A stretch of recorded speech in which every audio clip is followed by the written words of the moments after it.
Ever wish you had someone to tell you the truth about what it takes to run a successful business and live a fulfilling life? Well, amiguita, you've come to the right place. So grab your favorite cafecito or cocktail, your courage, and let's get to work. I'm Jenna Borges, a therapist, business strategist, mindset coach for entrepreneurs, and a feisty Latina from Miami. And I'm determined to teach you the exact tools you need to stop settling and start kicking some serious derriere. What do you say? Are you in? Then let's get started. Welcome to Latinas Empowering Latinas podcast.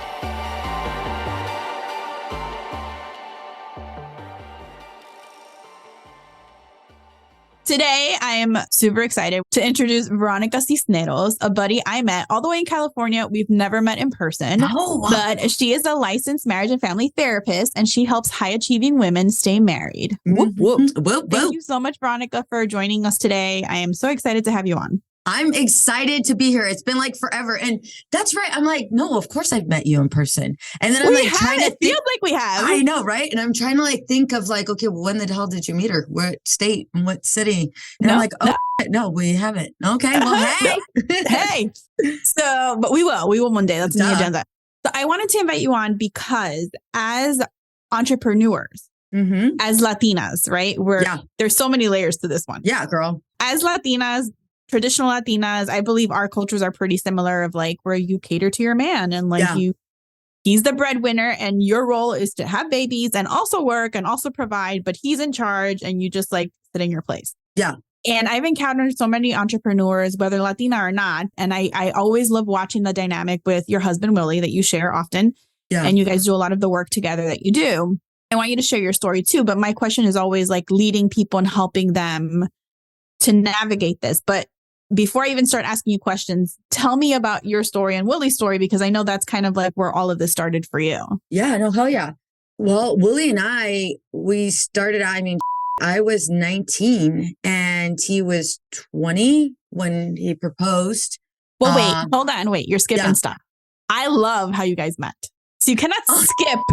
You cannot skip the how we met story. Come on. Far back when I was 4. Okay, I'm gonna sum this up, but give you all the juicy details, duh. All right, so I was actually dating somebody. I was dating a Marine who was on a MEU. Okay, sorry. What is a MEU? A MEU is when Marines are on ship. They're on float. So that's another thing about on float. So he's on a ship and he's away. I think he was going towards Okinawa or whatever. And we were dating, but we weren't like actively dating. He was gone. I know. Okay, Veronica. You guys are missing the facial on here. Okay, we're like all kind of rationalization going on. Right? It's okay. We've forgiven the other Marine. Let's get to the Willie parts. Okay, we're not judging here, Veronica. No judging. So I was working at a shoe store, and it was an open space. So like anybody passing by, we could see you, right? One of my friends is like, her name was Melanie. She's like, damn, Veronica, every single time, guys always come approach you. She's like, it's my turn. And I was like, all right, girl, let's do it. And so we're leaving the mall. And I was like, listen, I'll go ahead and drive your car. That way you have free range. She's like, all right, cool. The minute we leave from mall, there's like this group of guys. And this one guy comes running. And I'm like, what the hell? Did you drop something? Like, what's going on? He like comes up to me and he's like, damn, I just have to let you know, you are so beautiful. And my friend is like, it's supposed to be about me. I'm like, girl, you're going to get your turn. Don't worry. You're supposed to be the wing lady, not the lady. And I was like, oh, thank you. I'm dating somebody, right? And so he's like, I just had to tell you. And all of his friends were like, because it was a group of Marines. We left, we get in our car and we're driving I was like, girl, I'm going to take you. We're going to cruise to the beach. We're going to meet all kinds of guys, right? All kinds of guys for you. We're on our way to the beach. And I noticed like somebody looking at me. And so I'm like looking to my left. I didn't know it was Willie, obviously, but me and Willie are kind of like glancing at each other and like, Melanie's like laughing. I'm laughing. I didn't know Willie was singing at the time. So Willie was singing out loud in the car, just singing. He thought I caught him singing. I didn't catch him singing. I caught him looking at me. You need to clarify. Was Willie the one that stopped you to tell you how beautiful you are? No, that was another guy. Oh, other guy. Yeah. All right, so got it. That was the whole other part. Yeah. So we're in the car, you're driving, In he's the car singing. driving. He thinks that you're laughing at him Thinks singing. I'm laughing at it. I didn't even know, girl. I'm just me and her just being girls giddy, right? And so Willie and I just kept on exchanging glances. And then we finally get on the freeway. Is it the freeway on the highway? Whatever, the highway. I don't know the difference. And so I'm like totally educated. And so we're like, it's 2 lanes and we're kind of glancing and we finally get to the red light. When we get to the red light, I have 2 cars in front of me. He has 1 car in front of him. You know, he stops. He stops where I'm at. There's a big old gap, but he stops and he rolls down his window and he's like, you know, hi. I'm like, oh, hi. He's like, what's your name? And I told him, he's like, well, because the light turned green. He's like, follow me. And so I'm like, okay, because that's totally smart to follow some random guy you met, right? On the freeway, highway, whatever the hell it is. And so I'm following him and he stops at a gasoline station. He gets out of the car and we just sort of talk. We exchange numbers. And then my friend is like, Veronica. And I'm like, girl, I told you when we get to the beach. Pobrecita, she was so pissed at me. She was pissed. And yeah, we ended up going out on a date the next day. And then after that, we were like always going places. He was always at my house. And yeah, like 4 months later after we met, he ended up proposing to me, which was like crazy. That I didn't know. 4 months later? Girl, 4 months. And I was not like, oh, I'm going to get married and have kids. I was like, that wasn't me. I seen like the whole dynamics with my mom and dad. And I'm like, no, thank you. Like not a chance in hell. And so for me, it was not like something I wanted. Was Willie already in the military then? Yeah, Willie was a Marine. Okay. Yeah. You and Marines, my lady. Girl, or is it a California thing? I don't know. Listen, a guy in uniform, my man in uniform. But yeah, it was just like, yeah, he proposed to me. And then a year after we met, we ended up getting married. Wow. I know, dude. And now we're in October this year. It'll be 24 years. Wow. Crazy, dude. You have 3 beautiful girls. I got 3 babies. Like, Aww. yeah, my gremlins. Yep. I know that part of, we met through a whole other entrepreneur program because we're like forever students and we're both therapists. Oh, yeah. The story you share with everybody when you're talking about what you do to help couples is your struggles in your relationship. So can you tell us a little bit about that bump? Oh, hell yeah. The biggest bump we had was when Aaliyah, so Leah was born in August. Is that your first? Yeah. Yeah, that's my first. So Leah was born in August 2002. In about October, was it October? Yeah, because it was around our anniversary. October, we ended up being separated. Willie asked me for a separation. And I was just like 2 months, you had a 2-month-old, essentially. And so what made him say like, okay, I need space? So Willie, it was a drill instructor at the time. Okay. And when you're a drill instructor, and there's a warning for us women, for us wives. After Willie graduated from drill instructor school, all of the women, like literally the day Willie graduated, all of us wives were asked to come in because they were going to brief us. And so it was like, all right, cool. This is so awesome. Like, oh my God, my husband's a drill instructor. You know, the guy with the Smokey the Bear hat that yells at everybody. I'm like, oh my God, this is so cool. And so like, we're at a brief and I'm like thinking I'm hot shit because we're at a brief, right? And the colonel or whatever he was a high ranking officer.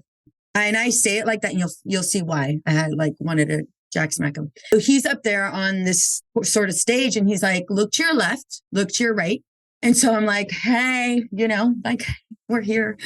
We made it. And he's like 98 or 99% of you will not be here after the 3-year term because you're a drill instructor for 3 years. And literally like we went from like, hey, like, you know, all cute and all like nervous because we don't know each other to like, what the like, what? He's like 98, 99% of you will not be here after the 3-year term. Being a drill instructor is 3 years. And it's like, all of us, like, were pissed. How dare you tell us that? Like, you don't know us. You don't know me and my man. You have no idea. Girl, listen.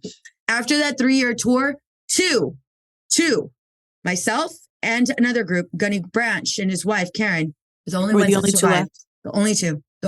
There has to be more, you know that. Like, I would love to know like what the stats are and why it is. And Well, it's because they're robots. They end up becoming robots. As a drill instructor, you are robots. A recruit is not allowed to see you sleep, eat, anything, go to the bathroom. So you become constantly robots. on.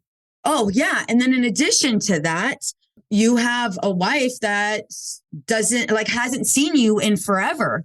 And so when we see you, it's like, oh my God, I want to talk, blah, blah, blah, blah, blah, blah, blah. So it got to a point where Willie wouldn't come home. And it was just like, okay, but you don't know any difference because he wasn't home all the other times. It ends up being something you can't explain it to anybody. Like it ends up being something that kind of takes over. And don't get me wrong. I mean, the only way it can happen is if somebody is co-signing it, right? Is approving it, is choosing to do it. And so Willie ended up becoming somebody that I did not know. There was one time we were in an argument and he's like, do you understand? Trying to yell at me like a recruit. I'm sorry, but listen, I definitely understand. I 1,000% understand that your ass not going to try to yell at me like that. Like, let's go. Listen, my dad was a gang member. Like, you think you're all badass? No. Right. And so he and I were just like, and I didn't know, you don't know what you don't know. I didn't know he and I didn't have healthy coping strategies. I didn't know we weren't talking because he and I grew up with Hispanic cultures. You don't talk. You don't sit down and go over, feelings and what you want and conflict resolution and how to talk to each other healthier. Bingo. For us, it was like, who's going to check who? Yep. Who's going to win? Bingo. Who's going to win? And that's going to destroy your marriage. And so, yeah, I just had Leah and Willie was doing his own thing. I remember, and I don't think I've ever shared this, but I want to share it now. There was one night, I had this gut feeling. I knew something was up. And this was the early signs before our separation. But of course, I ignored it. But I was pregnant from Aaliyah. I couldn't freaking sleep, girl. I couldn't sleep. It was like 12, 1, 2. And I was like, I need to find where my husband's at. Because for whatever reason, I don't think he's at the barracks where the recruits are at. And so there my ass is pregnant, like literally pregnant. And I get in my little Toyota Celica, because that's totally family friendly. I drive on base, in my pajamas, because that's the way we roll. And I remember looking for his car where the recruits stay at, and his car wasn't there. And then I circle the base. It's Marine Corps Recruit Depot, MCRD in San Diego. It's not really a crazy big base. And then I find his car and I was like, and it was right across where the single Marines stay. And so I was like, all right, well, this doesn't make sense. So why not just think rationally and spend the night here? Like, duh, I'm just going to go to sleep in the back of it. And because that's like, hello, what rational Latinas do, right? I mean, that's just how we. She's waving her hair across her That's face. just the way we do this. And I literally fell asleep, and it had bucket seats. It was a 2-seater in the back. So it had bucket seats. My pregnant big belly, is with this bucket seat. So I'm all chueco and I go to sleep. Well, I think it was like 4 or 5 in the morning and I hear his voice. Because that's how crazy us Latinas can get, like a girl. We have senses like no other. And I hear his voice and I was like, I pop up. One of his drill instructor friends is all suited up. They get in the car and I'm like, what do I do? What do I do? What do I do? Because I'm literally in the back seat, small car, trying to maneuver. Like, what do I do? So I jump in the driver's seat because that's how we roll. And I turn on the car and I literally quickly, drive the car behind the guy's car. So he couldn't back up out of the parking spot. And he's just like, what the is this? Then Willie comes out and I was like, where were you? And he's like, we'll talk about it at home. I was like, where were you? Where were you? And he's like, oh my gosh, you're pregnant? Blah. I was like, no, I'm not get that. Thank you for the facts. Like, duh. Where were you? Where were you? I just remember crying because I knew like this probably went out clubbing and here I am. I was not one that wanted to have kids, like never wanted to have kids. So here I am pregnant because you want to have kids. And Aaliyah was a surprise. And it was just like, I felt so betrayed. You would have thought that was like the first sign, but it wasn't. It was one of those things where it was like, okay, he's going to come home and we're going to figure this out. I'm making this way more than what it was. Let's say fast forward after I had Aaliyah, I noticed these changes, but I didn't know what to do with them. I didn't know how to handle them. And so it was just like, okay, I'm just going to go with the flow because I've been here before, but I'm going to do things different than my mom did, And so it was just like, what is this? And it wasn't until Willie and he ended up filing for divorce. Did he ever have a conversation with you about where he was, or you just dismissed it? Him and the guys went out for drinks. And you were just like, okay, fine, that's good enough. Yeah, I'm working my off. I don't have any days off. We went for a drink and then we came back. And so it's like, okay, fine. I get it. And because he was working nonstop. And we were like, we knew the type of schedule he would have, but we weren't given like what time he would come off. We weren't given any of that. So it's like, whenever he comes home, he comes home. Mm-hmm. And then they didn't have weekends off. Like this is like, you're with the recruits for 3 months and then you have maybe a 2-week break until you pick up the next one. And then some of them were back to back. Oh, and you knew you had 2 weeks off because we went to a barbecue. And so it was like, oh, okay, this is 2 weeks off, but it wasn't really 2 weeks off. So it was just nuts. Aaliyah was obviously born and Willie asked for divorce in October. Okay, I have a dumb question. No, probably a bad question. It's a Willie question, probably more so. Mm-hmm, but like, if he is so busy, why even what does he want to file for a divorce for? Oh, he's not home. Girl, exactly. So Willie ended up starting a relationship with another girl. And it was, what time? Well, it was with one of the recruits' sisters. Got it. So as a drill instructor, you go through all of your recruits' mail. And so there's pictures that are sent to the recruits. It ended up being that. And okay, so Willie, we love you now, pero lo mato then. No, girl, listen. Sorry, I didn't mean to open that wound. I had no idea. No. Listen, girl, I've gone through this. Willie and I've had several conversations, and we had to, when we ended up kind of like that reunification process. No, girl, how much time do you have? There's a lot of things. And I do share this stuff on my podcast. I do share a lot of this. That story I had never shared though. And it's like, oh, okay, I'm going to give you something different. So he hands you the papers. You just had a baby. She's 2 months old. And you're like, what do you do? Mm-hmm. Yep. Yeah. Well, yeah. Well, guess what? You try to go ahead and hold on to your marriage. You try to hold on to save your marriage because you can't have a daughter that doesn't have her biological father. You can't do that. Do you think that's part of the Latina though too? Oh, girl, 1,000%, 1,000%. You can't have somebody else raise your kid, And so, okay. And this is where the familiar part comes in. Like my mom went through this, but he's not doing what my dad did. He's not doing that. There's no way. It was justification. Girl, I didn't know. I didn't know about that other girl until Willie and I got back together. So it was just a whole lot of Willie I must be a nuisance. He doesn't have time for me. He just wants to be with his Marine friends. I didn't know that there was somebody else. I had no And it's clue. so interesting because again, as women, and correct me if I'm wrong, as women, as a Latina women, it's like, it must be me. I must be doing something wrong. I must be broken. I didn't do the things I was supposed to be doing. Yeah. I didn't do enough of, and it's incredible. So why is it that our instinct is to blame ourselves? I think one of the biggest reasons is because we're not taught how to be truly empowered. We're not taught how to set boundaries. We're not taught what our true self-worth is. We're not taught that. I can't tell you how many times my mom would tell me, Mija, know your worth. Know your worth. And it was like, okay, Mom. But meanwhile, women were calling the house. My dad wouldn't come home. My mom would try to figure out how she was going to feed us. But Mija, know your worth. And it's like, okay. So she would tell you, but she wasn't showing you how. Yeah. How many of you have had a mom that's actually showed you how? Or a dad? You don't know what you don't know. And so all of these red flags that I obviously they were very much there, but it was like, well, it's not that big of a deal. We're going to get through this. We're going to get through this. And my ass, I didn't even realize. If you asked me back then, girl, how are you doing? I would be like, oh, I'm good. Oh, I'm good. Yeah, but your confidence seems low. Your confidence seems low. I would have been defensive. I would have been like, okay, no, not me. That may be you, but not me. I didn't know. I had no clue. I had no clue. And it wasn't until I ended up going back to school. I ended up having to get my own bank account because Willie took me off the bank account. Yeah, there's a story on that on my podcast. I had to get my own bank account. I was like, dude, what am I going to do? I have a baby now.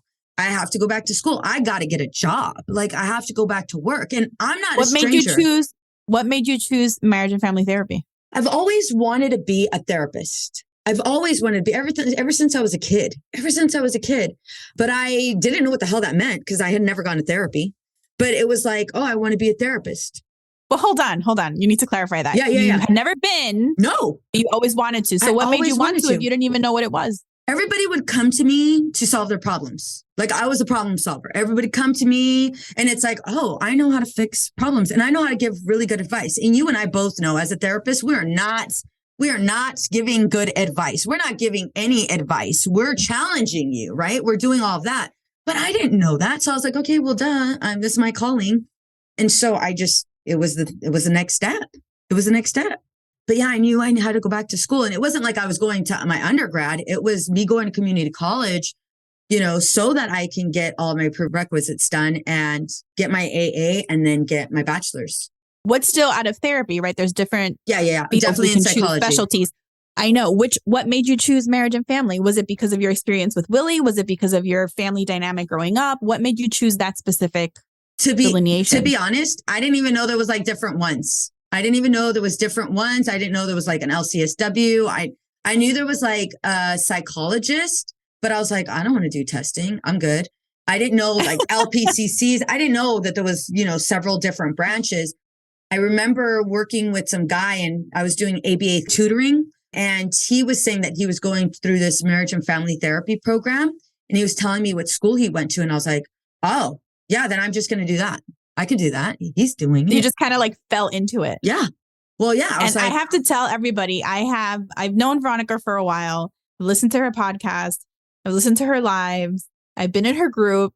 You are phenomenally skilled. And listen, I know a lot of therapists and I'm always like, where did she go? Where did she train? Like Veronica just is so skilled. So this is definitely an important conversation to have, which leads me to as an entrepreneur. Yeah. What does one do, or has there ever been a position where you and Willie weren't on the same page as it came to your business insofar as what you're doing or what you're investing in or what you're pouring money into it? What, as an entrepreneur, especially one who's starting off, who's probably not surrounded with other entrepreneurs like we are, how can you kind of navigate that when the person around you who's supposed to love you endlessly is not on the same page and you still want to grow? You literally, and I don't want to sound this way, but I'm going to sound this way. Listen, you got to know who you are. You got to know who you are outside of the relationship, outside of being a mom, outside of being a wife. Like at the core, who are you? Who are you? And what do you want? Like, what do you truly want? Like white picket fence, all of that shit. Okay. But like, ultimately, what do you want? Because I'm going to tell you what, there are going to be a whole hell of lot of road bumps, a whole ton. Listen, me and Willie, we're best friends. That shit took work and takes constant work, like constant work on both of our ends, not with us like slaving to the relationship, like literally investing in ourselves, 1,000% investing in ourselves, because I'm gonna be honest. Insecurities come up like no other. The minute my business made a certain amount, Willie was like, oh, shit. Well, and in a Latino household, right? Both of us are both Hispanic. Both of us are Mexican.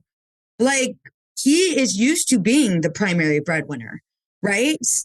1,000%. Yep, and he's when the you top have, dog. He runs the house. your wife that is kicking ass, and now like, we're going to dinners and we're networking. And I wonder too, in the military world, like essentially then you kind of like outrank him. And I wonder what that dynamic was like. Well, it started getting that way where I want to answer all of your questions. So your first one, you got to know who you are. You got to know who you are. And a lot of women are going to listen to me and be like, but what about the relationship? The relationship's going to come because you know who you are. What ends up happening in relationships is if you don't know who the hell you are, And I'm doing a series right now on high achieving women and the impacts it has on their relationships, right?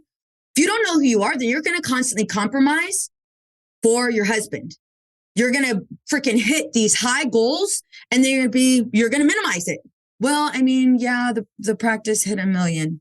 I mean, it's not that big of a deal. And a magazine wants me to be, they want to interview me, but I mean, what were we doing again with the kids? Are we doing this? You're going to minimize it. And then you're going to resent him because you minimize it and you can't celebrate your wins. And then that's going to get to a point where you are going to use that resentment, which leads to outranking him, which leads to that path towards divorce, because there's so much resentment that has built up in the relationship, which now has led you to being in contempt, where you're positioning yourself higher than your partner.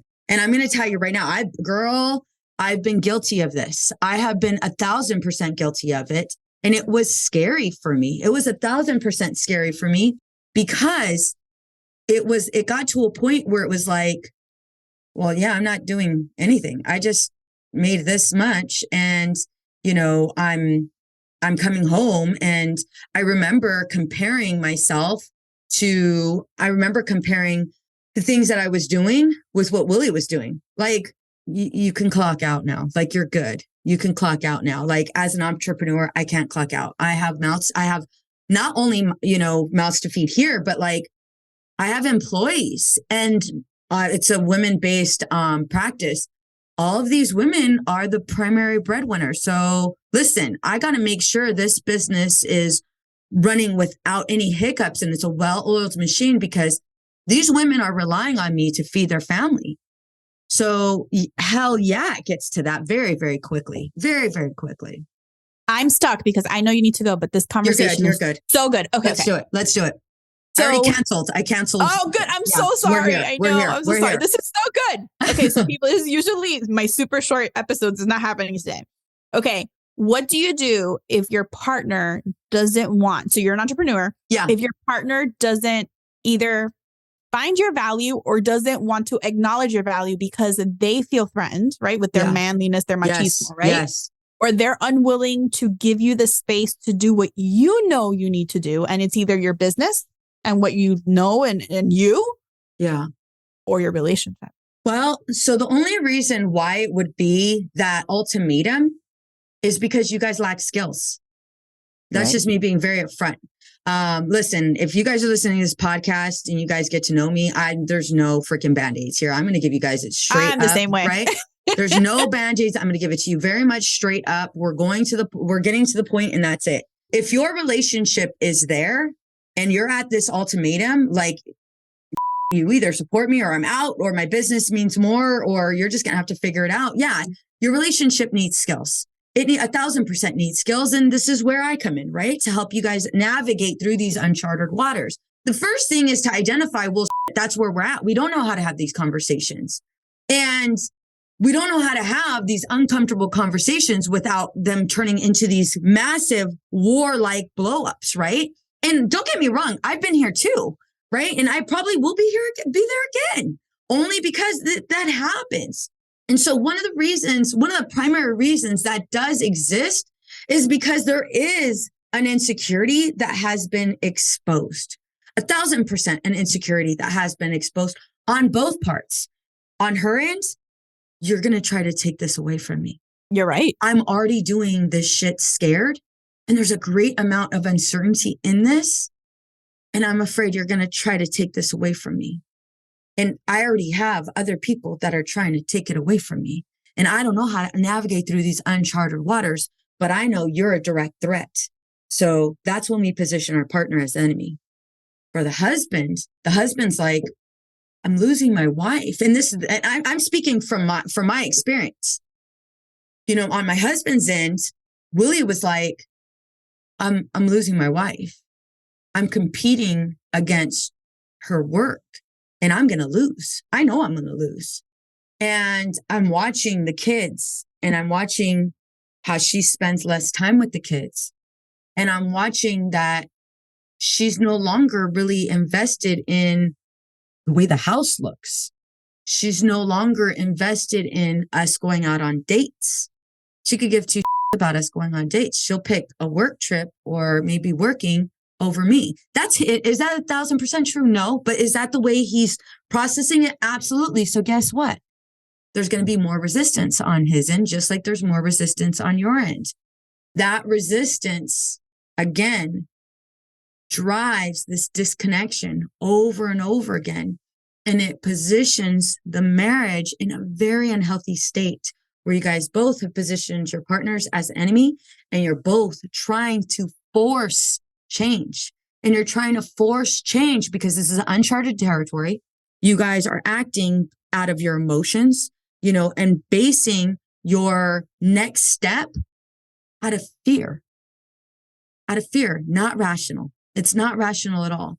And so you have these couples, your husband stops showing interest. He stops asking how your day went. And the minute you start to share maybe any excitement about where it's going, he could give two only because it poses a threat. It's not really how it is. And so for Willie and I, that did happen. That 1,000% happened. Willie was like, and he told me, I'm tired of competing with your business. I know your business is going to beat me because you care more about your business than me. The minute I heard that, girl, I was on the defensive. Really? Really, Willie? Remember those 7-month deployments? And I was totally ride or die and a single mom. And you went for 7 months. I was there for you. I literally had these turn. Now it's my turn. Suck it up, homeboy. So, and did I say these exact words? Oh, you bet your ass. I'm just being honest. So Veronica, on this one, I've worked, so your specialty, so yes, I have my practice, but this is like your deal. Like I work with couples, but this is your land. You're in California. I'm in Florida. My goal here is to support women however they need and to help them with their businesses. I defer all couples to you at this point online. They're all yours, baby. All yours. So I've worked with entrepreneurs that I'm coaching on their business and I see so much growth and potential. Yeah. And they're either having arguments with their spouse is not giving them the respect or their business the respect to watch the kids without interruption. Yeah. So now they seem less professional. Doesn't allow them to invest back into the business money that the business has made because all the money should be funneled into the home, not the business. Mm-hmm. So then it holds them back. So what do you do when you have these dynamics? A couple things. This is where I want you to go. So I wrote them down just because I want to make sure I hit on them. And this is very, very common. And I'm sure you and I know I've gone through this. Right? We're all going to go through this. I want you to do one thing. The first step is I want you to recognize the relationship is in a very huge transition. It's in a transition that it's never been in before. It hasn't rehearsed. It has no clue what the next steps are, right? And so because it's now in this transition, it doesn't know how to adjust to it. It's literally a grieving period for both of you. You're no longer that person you once were, Susie Homemaker. Your husband is no longer, is also, he didn't choose this, but your husband is also like that life that he thought he would have and envisioned is also now in his eyes crumbling, right? And there's a lot of things. No, I don't want you to invest money. No, I don't want you to show our life and, be on Instagram. I want just let us have a damn moment. That's not videotaped, right? I want you to first identify, what is this triggering for you? First thing, what is this triggering for you? Right? What insecurities is coming up for you? What are the insecurities? I'm not going to make it. My husband's going to leave me. My kids are going to hate me, because there is mom guilt, right? Like all of these things, whatever those are, I want you to literally write them down. What are the insecurities that are coming up for you? Because it starts with you. Let's go ahead and figure out what those insecurities are, right? Your next step, I want you to have a conversation with your husband. If you don't know how to have the conversation, hit me up. We'll work together. But I want you, when you're cool as a cucumber and you've identified what your insecurities are and you're going to work on them, I want you to go ahead and go up to your husband when you guys are cool. And I want you to ask him, what has this been like? Your guard must be down when you have this conversation. I think that's a huge piece. It has to be down. It has to be down. There's no judgment. There's no criticism. The minute you find that guard coming up, girl, get the hell out of there. Excuse me, I need to take a quick break. go do freaking your extra run and run wherever the hell you think you could drive. Run that far and then come back. Right? But ask him. And I want you to allow him to go ahead and open up with honesty. And this is the conversation Willie and I had to have, and ask him, what has this transition been like for you? What is your ultimate dream here? Like, what's your ultimate goal? And why is it important to you? And then ask him another question. And yes, write all these questions down. If you're not writing them down, write them down. Rewind. Right? The next question I would ask is, what is your greatest fear? And I'm going to tell you right now, holy having that conversation with Willie, before that conversation, there was more questions. But before that conversation, I always thought, you're just threatened. Like, you're just threatened. Like, why can't you just freaking support me? I supported you. You went Afghanistan. You went to Iraq. You went on a mule. You were gone. The majority of some of our kids' lives, like, you missed it. And he was gone for 7-month deployments. I didn't freaking complain. I was here. I was ready to go. Whatever you needed. Why can't you do the same for me? And that's where I stayed stuck. I stayed stuck in that cycle. Why can't you do the same for me? But the minute I stopped personalizing it, the minute I was able to recognize, wait a minute, he's going through this shit too. It just looks different. And it's not a personal attack for me. And what do I know about Willie 100%?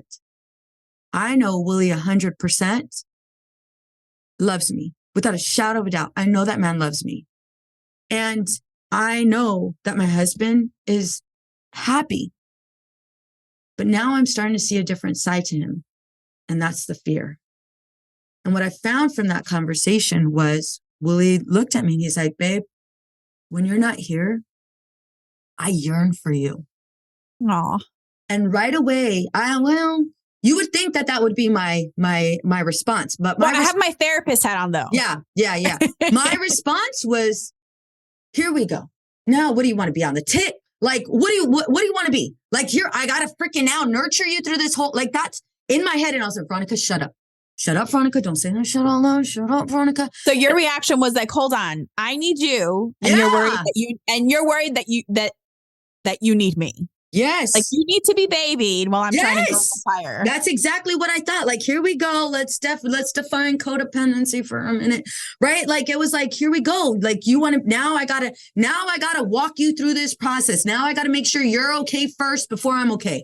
Right. And I realized that's not what he was saying, but that's where I went. So I'm asking these questions. What ultimately happened towards the end was his fear was that I would leave him. That I would realize I no longer needed him. That I would realize one of his greatest fears, which was an insecurity of his, that I didn't need him. That I wouldn't want to be with him. And those insecurities came up by the lack of support. Those insecurities came up whenever I would talk about money. And that's what it was triggering. The minute I was able to go ahead and obviously there's more work to this. But the minute I was able to make that shift, it was like, oh, holy shit, this makes sense. Like, now I get it. Now I understand it. And I stopped personalizing what he was saying. And I stopped positioning him as the enemy. Don't get me wrong. Again, this took work. But I started to see him as my best friend. And I started showing up as his best friend. Wow. That is powerful, Veronica.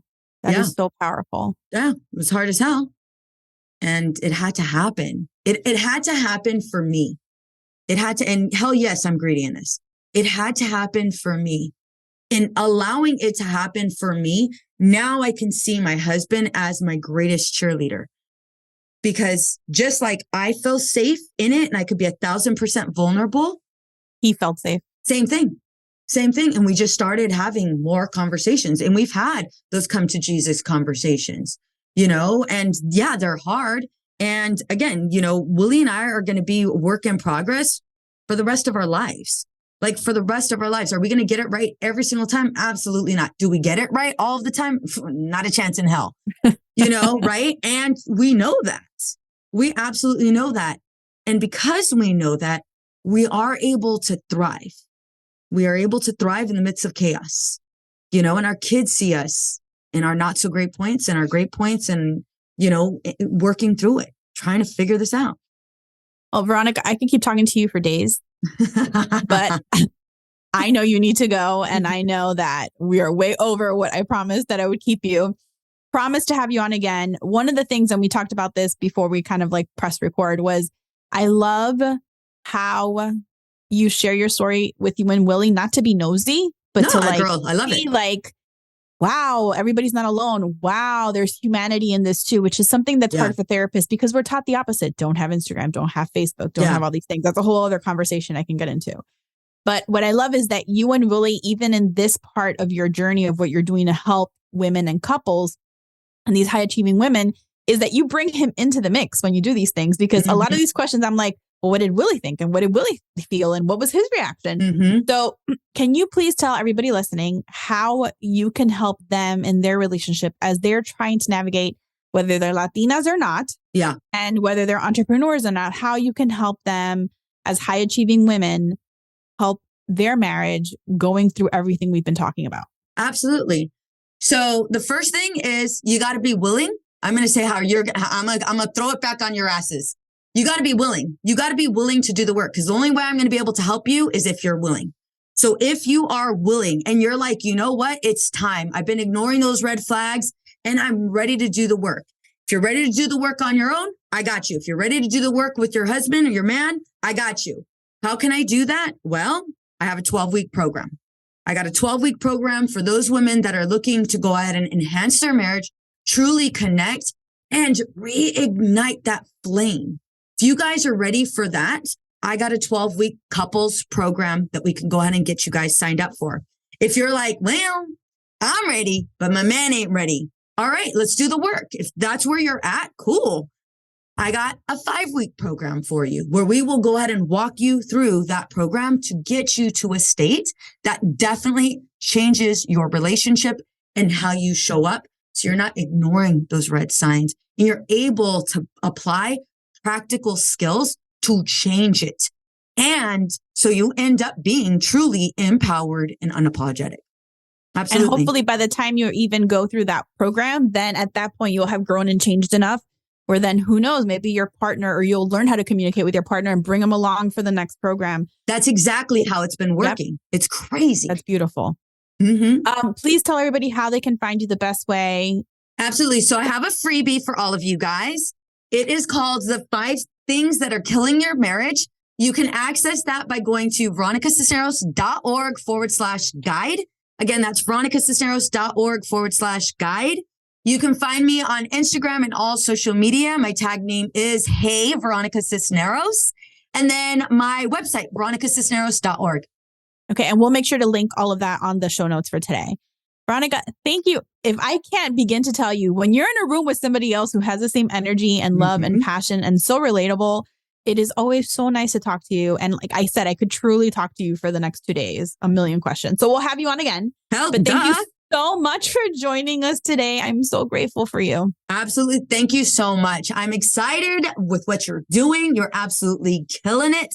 And ladies, make sure you have a notepad, pen, and paper whenever she's on her podcast because this girl speaks truth.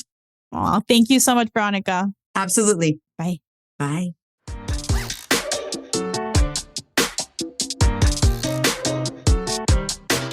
Thank you so much for joining me today. It's always such an honor to speak to you. If you loved today's episode, I would love and be so grateful if you left a review. So let me know what was your greatest takeaway, any aha moments, and how you were inspired. I'd love to give you a shout out in a future episode. Until next time, Amiguita.